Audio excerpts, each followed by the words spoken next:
दोस्तों,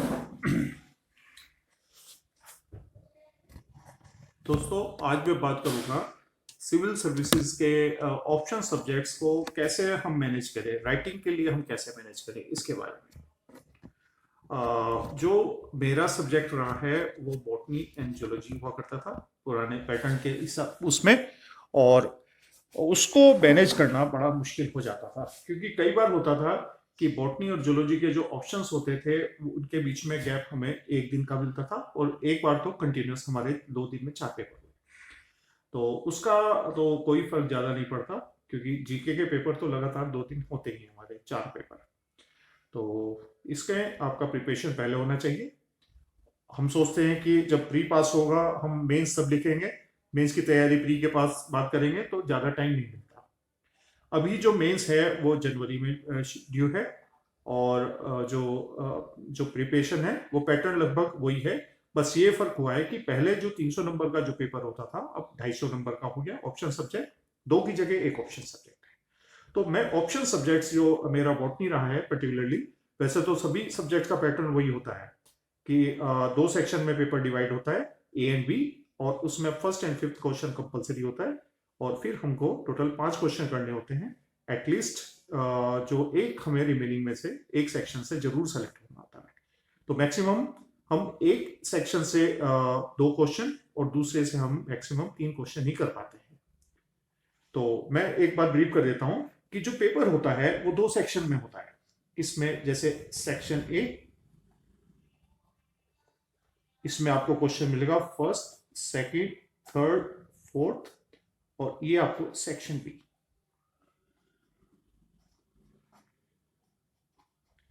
इसमें आपको फिफ्थ, सिक्स, सेवन, 8 क्वेश्चन। ठीक है।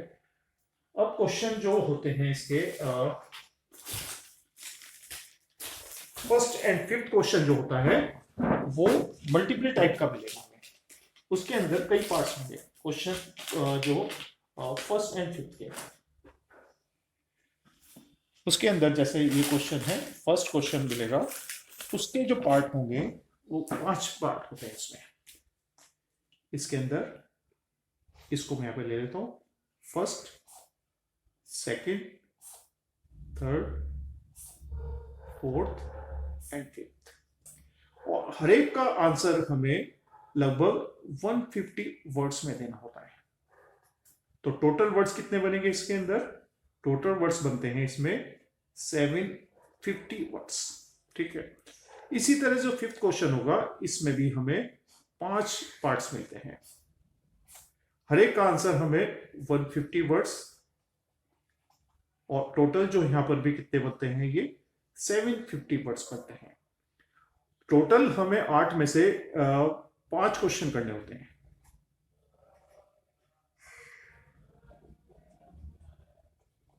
और उसमें कंडीशन होती है कि या तो आप ए से हम रिमेनिंग जो है उसके अंदर से 2, और बी से एक क्वेश्चन, और या ए से 1 और बी से 2 क्वेश्चन कर सकते हैं रिमेनिंग, क्योंकि 5 में से फर्स्ट कंपलसरी और फिफ्थ कंपलसरी ये होता है।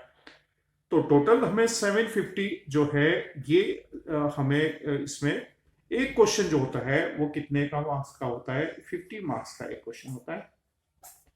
टोटल जो पेपर होगा वो टोटल पेपर होता है ये 250 मार्क्स का होता है।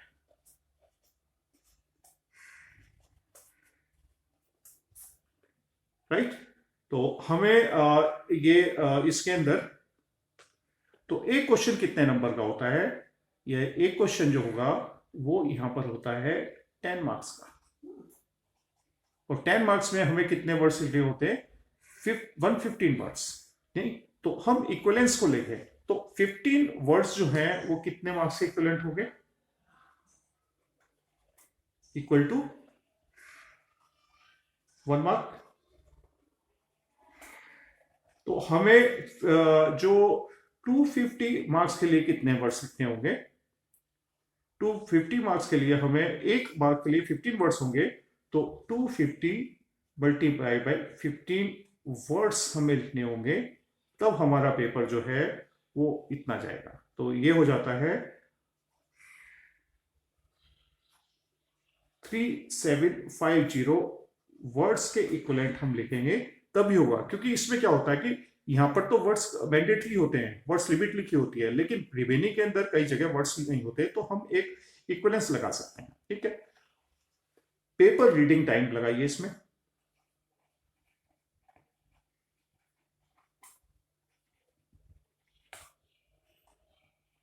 पेपर रीडिंग टाइम हमें लगता है अप्रोक्सीमेटली 30 मिनट्स। टोटल टाइम हमें मिलेगा वो 3 आवर्स का टाइम मिलेगा। तो रिमेनिंग टाइम कितना मिला हमें?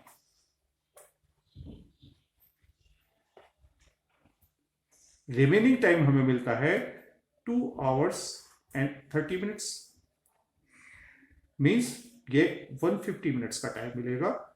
और 150 वर्ड्स में हमें कितने वर्ड्स लिखने होंगे? अप्रोक्सीमेटली। तो इसको हम और थोड़ा सा शॉर्ट कर लेते हैं, क्योंकि कई क्वेश्चन ऐसे होते हैं कि वहां पर हमें वर्ड लिमिट्स में भी हम पूरा एक्सप्रेशन कर देते हैं, लेकिन ये जो कंपलसरी क्वेश्चन होते हैं इसमें आप ट्राई करें कि आप टू द पॉइंट चले, आप ज्यादा न लिखें, ज्यादा लिखें बस 5% में वेरिएशन करें, और कम भी मत लिखें, क्योंकि कम लिखने में भी वहां ज्यादा अच्छे नंबर नहीं मिलेंगे। तो ये होता है कि अप्रोक्सीमेटली 3000 वर्ड्स। ठीक है, सपोज कीजिए कोई कैंडिडेट कहता है कि उसने जो पूरा पेपर है वो 2000 वर्ड्स में पूरा पेपर कंप्लीट कर दिया। तो इसका मतलब क्या है? 15 वर्ड्स का 1 मार्क्स होता है, तो उसका 250 मार्क्स का पेपर नहीं होगा, उस समय उसका पेपर जो है 250 मार्क्स से कम का, यानी कि वो कैसा पेपर होगा? वो ऐसा पेपर हो जाएगा जिसमें कुछ क्वेश्चन छूट जाते हैं। नहीं, तो हम वर्ड लिमिट्स को फॉलो ना करें, हम दूसरे क्वेश्चन को बहुत छोटा लिख दें, तो वो deem to be left out question हो जाता है, उसके इक्विवेलेंट हमें मार्क्स मिलते हैं। और हम क्या करते हैं, हम अपना स्कोर 250 मार्क्स से सोचते हैं, और वहां पर हमें जो 250 की जगह हमें 200 या 220 में से मार्क्स मिलते हैं, और वो क्या होता है, वो एक्सपेक्टेड मार्क्स जो होते हैं उससे हमें कम स्कोर मिलता है। मेरे साथ भी ये प्रॉब्लम होती थी कि मेरा पेपर कंप्लीट नहीं होता था, यूजली बॉटनी का, क्योंकि मेरा एमएससी का पेपर होता था, एमएससी का सब्जेक्ट होता था वो, और मेरा हमेशा उसके अंदर बहुत कम स्कोर रहता था। फिर जब मुझे बाद में रियलाइज हुआ कि ये टेक्निकल फॉल्ट है, तो मैंने उसको इंप्रूव करा, but I have lost my all 4 attempts of UPSC mains examination, और उसको मैंने फिर राजस्थान एडमिनिस्ट्रेटिव सर्विस के जो एग्जाम थे वहां पर मैंने वो स्कीम अप्लाई करी, तो मुझे बहुत अच्छे नंबर मिले। फर्स्ट टाइम मुझे बॉटनी में स्कोर मिला। जूलॉजी में क्योंकि मैं डायग्राम्स बना लेता था अच्छे से, तो जूलॉजी में मैं टू द पॉइंट चलता था, तो मेरा स्कोर हमेशा फर्स्ट टाइम को छोड़ करके बाकी जो 3 अटेम्प्ट में मैंने सिविल सर्विस मेंस लिखा है वहां पर हमेशा मुझे 350 के अराउंड स्कोर मुझे मिला है। और जबकि बॉटनी में मेरा एमएससी सब्जेक्ट होने के बाद नहीं मिल पाया, क्योंकि मेरा ये प्रॉब्लम होती थी कि पूरा पेपर जो था, जितनी डिमांड होती थी उस टाइम क्वेश्चन को राइट अप की, वो डिमांड उतने ना होकर के वो लगभग उतने ही परसेंट वो हो जाता था, और मेरा मार्जिन उतना ही कम होता था जितना मैं कम लिखता था उसमें। ठीक है, तो इसी तरह से आप लिख सकते हैं इसमें, राइट। और इसके लिए जो सबसे बड़ी वो है जो रिक्वायरमेंट्स है, वो है number 1 time management.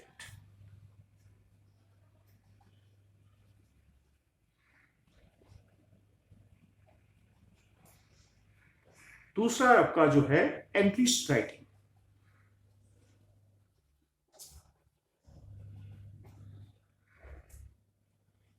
Time management तो ये है कि आपको कम से कम स्पीड जो है आपकी कितनी होनी चाहिए वो, क्योंकि रिमेनिंग 150 वर्ड्स में आपको ये लिखना है 1 मिनट के अंदर आपको 20 वर्ड्स, ये स्पीड चाहिए, तभी आपका पेपर कंप्लीट हो पाएगा, अदरवाइज आपका पेपर छूट जाएगा। ठीक है, और एंग्लिश राइटिंग ये होती है यूजली अवॉइड रिपीटिशन।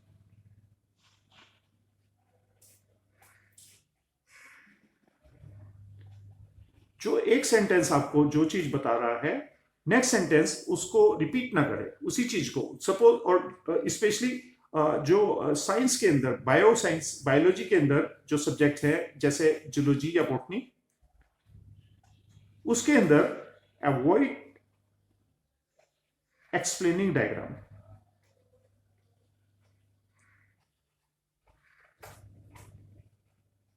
कि सपोज करो आपने ये क्लोरेला का डायग्राम बनाया है, इसके अंदर ये आपका डायग्राम शो कर रहा है, इसके अंदर डायग्राम में आपने क्लोरोप्लास्ट बनाया है, जो मैं बनाता था, मैं यूजली कलर्ड डायग्राम बनाता था, अब मुझे मालूम नहीं है कि कलर्ड अलाउड है या नहीं है। ये आपने इसमें एक क्लोरोप्लास्ट बनाया इस तरह का, इसमें आपने एक ये यहाँ पर न्यूक्लियस बनाया है सेंटर में, ठीक है, ये इसका न्यूक्लियस है, और आपने लेबलिंग भी कर रखी है, और इसके अंदर से आपने 2 फ्लैजला यहाँ पर ऐसे निकाल रखे हैं, इस तरह का यदि डायग्राम बनाया है, और आपने यहाँ पर इसमें लेबलिंग भी कर रखी है, फ्लैजला, ये इसमें न्यूक्लियस, ये इसके अंदर आपका जो है ये क्लोरोप्लास्ट।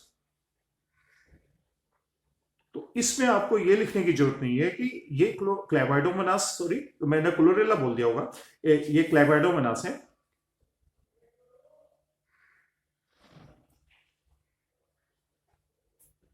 इसके अंदर 2 फ्लैजला होते हैं, it is biflagellated, it has nucleus, क्योंकि ऑलरेडी ये इससे लिखा हुआ है।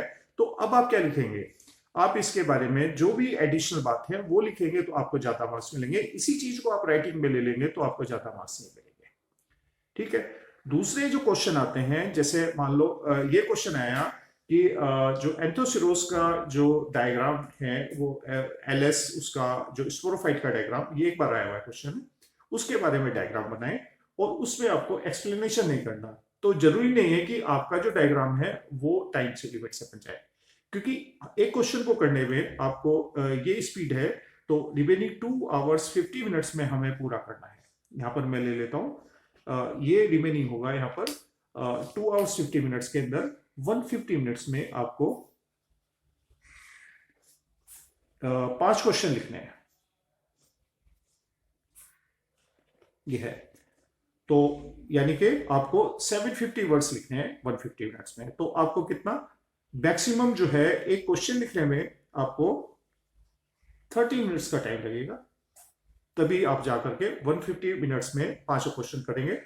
और एक ये सबसेक्शन लिखने में आपको कितना टाइम लगेगा, क्योंकि 5 लिखने हैं, तो मैक्सिमम आप 6 मिनट्स के अंदर एक क्वेश्चन लिख सकते हैं। ये वाला पार्ट क्वेश्चन का पार्ट है, तभी जाकर के आप 5 क्वेश्चन को अप्रोक्सीमेटली 30 मिनट्स में कर सकते हैं, राइट। तो डायग्राम बनाने में भी आप जो है कोई भी डायग्राम आप लेंगे तो कम से कम आपका 2-3 मिनट तो डायग्राम बनाने में लग जाएंगे और 1 मिनट आपको लेबल में लग जाएगा। और इन केस आपका यदि कोई डायग्राम कट गया तो इसका मतलब नेक्स्ट क्वेश्चन के लिए कंपलसरी करना पड़ जाएगा। तो इसलिए पेपर के अंदर जो सबसे बड़ा पार्ट है उसके अंदर अवॉइड कटिंग। जितनी ज्यादा आप कटिंग करेंगे उतना ही ज्यादा आपको लॉस होगा, आपको नेक्स्ट क्वेश्चन जो है वो कंपनसेट करना पड़ जाएगा। ये सबसे बड़ी प्रॉब्लम होगी, ठीक है। तो अब जो होता है 150 वर्ड्स को आप जो है, सबसे बड़ी बात आती है कि आप 6 मिनट्स के अंदर 150 वर्ड्स लिखने का एक स्पीड बनाएं, ये वाला, राइट। ये मैं इसको यहां पे लिख देता हूं। स्पीड हमारी होनी चाहिए 150 वर्ड्स इन 6 मिनट, यानी कि 1 मिनट में आपका कितना मिनट होना चाहिए आप अपना कैलकुलेट कर लीजिए, आपकी स्पीड उस हिसाब से होनी चाहिए कि ये अप्रोक्सीमेटली हो जाती है हमारा। ये यहां पर आ जाते हैं इसको, इसका मतलब है कि आपका जो स्पीड है वो अप्रोक्सीमेटली 1 मिनट के अंदर 20 वर्ड्स, ये वाली जो स्पीड है ये हमारी होनी चाहिए, तभी हम पेपर कंप्लीट कर पाएंगे। अदरवाइज हमारा पेपर जो है वो कंप्लीट नहीं हो पाएगा, ठीक है। तो नेक्स्ट टाइम क्योंकि ये फोल्डर काफी बड़ा हो जाएगा, तो नेक्स्ट फोल्डर में आपको दूंगा हेट्रोस्पोरी जो सीड हैबिट है, उसके अंदर जो बॉटनी के स्टूडेंट्स है उतना मटेरियल होता है उसमें, जो सेमिनार होंगे और या फिर हमारी जो बुक्स होती है, स्टैंडर्ड बुक्स होती है, उसके अंदर आपको लगभग 3000 वर्ड्स के करीब का हेट्रोस्पोरी के करीब मटेरियल मिलता है। तो उसमें से आप 150 वर्ड्स कैसे सर्च करेंगे, कौन से वर्ड्स आपको छोड़ने होंगे, कौन से वर्ड्स लिखने होंगे। जो मेरा पर्सनल एक्सपीरियंस है, जो पर्टिकुलरली मैंने जूलॉजी में अप्लाई किया था, मुझे बहुत अच्छे मार्क्स मिले। मुझे पेपर के अंदर उस टाइम 300 का पेपर होता था, 180 तक मुझे मार्क्स मिले हैं उसके अंदर। तो मैं अपना एक्सपीरियंस शेयर करूंगा आपसे, और ये मैं आपको एक क्वेश्चन जो है राइट अप करके मैं दिखाऊंगा इस पेपर के ऊपर। दूसरी मैं आपसे एडवाइस करूं कि जो आपका, क्योंकि कॉपी का जो लिखना है वो पेपर के ऊपर लिखा जाएगा, तो कई बार हम ब्लैक बोर्ड्स और इसको देख करके सोचते हैं कि हम लिख लेंगे, तो ब्लैक बोर्ड टीचिंग के लिए अच्छा होता है। आप जो आंसर राइटिंग है उसके लिए आप पेपर पे जो खुद राइटिंग है आप उस तरह से प्रैक्टिस कीजिए। कई बार क्या होता है कि मैं सपोज कीजिए एक काम करता हूं कि मैं राइट अप क्लिक करके आपको डिस्प्ले कर दूं, ये होना चाहिए, लेकिन मैंने जो स्पीड लिखी है आपको उसी स्पीड को फॉलो करना चाहिए।